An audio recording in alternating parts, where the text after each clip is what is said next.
Bonjour et bienvenue dans Un caillou dans la chaussure. Aujourd'hui, nous avons la question de Mathieu, dirigeant de sa propre entreprise, qui a perdu son âme de winner depuis le Covid. Je suis épuisée, je ne trouve plus l'énergie d'adresser mes problèmes qui me semblent insurmontables. Stéphanie. Allô, SOS Détresse Amitié, bonjour. Je vous écoute. Bonjour Mathieu, tout est dit dans votre question, vous parlez d'épuisement et vous parlez du Covid. C'est intéressant parce que le Covid a apporté beaucoup de contraintes et nous a obligés à trouver des solutions immédiates face à une situation inédite, à laquelle personne n'avait vraiment de solution et pour laquelle personne n'a non plus d'idée de l'avenir. Ce qui veut dire que vous êtes obligés et contraints d'être dans l'immédiateté, d'être sur le court terme. Et cela demande énormément d'adaptation, de réadaptation et donc de deuil. Ces deuils-là fatiguent. Pour vous adapter, vous avez dû solliciter énormément votre mental et probablement dissocier votre corps de votre esprit. Alors je vous propose un plan d'action assez simple et pragmatique en 5 temps. Le premier,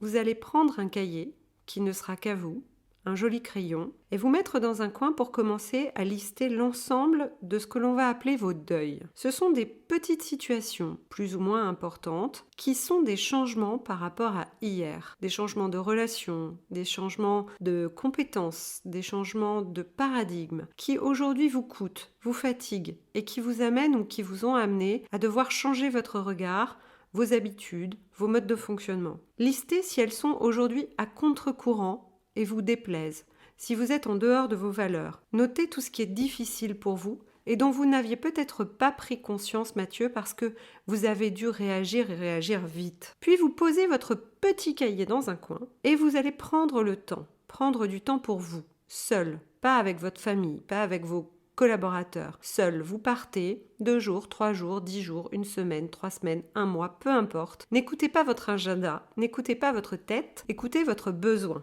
votre cœur, ce qu'il vous dit. Et vous allez prendre un moment pour relier votre corps à votre esprit. Faites du sport, un hammam, de la marche, de la randonnée, du kitesurf, ce qui vous importe en fait. Mais prenez le temps de laisser le corps reprendre sa place par rapport à l'esprit qui a été extrêmement sollicité. Quand vous rentrez de cette retraite, vous reprenez votre petit cahier et vous notez cette fois-ci sur une nouvelle page blanche tout ce qui fait vos forces, tout ce qui fait votre ancrage, tout ce qui fait vos talents, vos capacités, ce que l'on reconnaît de vous. Et même si c'est pas très humble, peu importe, l'essentiel c'est de prendre conscience de ce qui vous fait réussir. Notez aussi tous les moments où vous aviez réussi et pourquoi vous aviez réussi. Même si ça vous semble incroyable, vous pouvez noter le jour où j'ai pris des risques sans réfléchir. Ça m'intéresse. Puis, vous allez prendre une nouvelle page blanche pour noter la raison d'être. La raison pour laquelle vous aviez démarré cette entreprise. C'est rarement pour gagner de l'argent, n'est-ce pas? C'est souvent pour offrir un service différent à des clients. J'ai besoin de noter avec vous le why,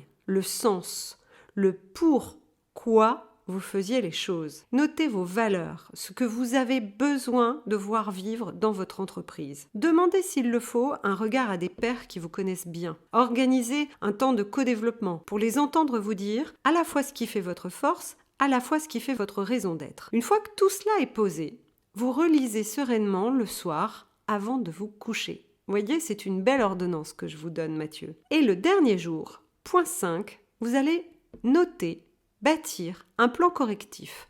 Vous pouvez le faire avec vos collaborateurs si vous en avez des proches, l'idée étant de dire voilà ce que je ne veux plus, voilà ce que je suis, voilà ce que je voulais et voilà ce que je voudrais que l'on devienne de nouveau. Autorisez-vous à rêver. Sortez, ressortez du court terme dans lequel vous avez été mis pour vous réajuster en permanence avec le Covid et remettez-vous en dynamique pionnière. Mathieu, vous allez reprendre de l'énergie en repartant de vous. La seule condition, c'est que vous preniez ce temps pour vous. Et vous, Stéphanie, ça vous est déjà arrivé? Vous avez un petit secret pour la retraite? Ouh là là, ça m'arrive souvent et c'est même formidable quand ça arrive parce que toucher le fond de la piscine, ça permet de donner un vrai coup de pied pour remonter très fort. Et oui, ça m'arrive et quand ça m'arrive, je prends un billet d'avion, je pars seule à Marrakech et je vais voir mes amis de l'hôtel Capaldi, à qui je fais un petit coucou d'ailleurs. Je recommande à tous les dirigeants de la planète d'aller prendre une chambre face à l'Atlas, de respirer l'air pur du Maroc. Voilà mon secret.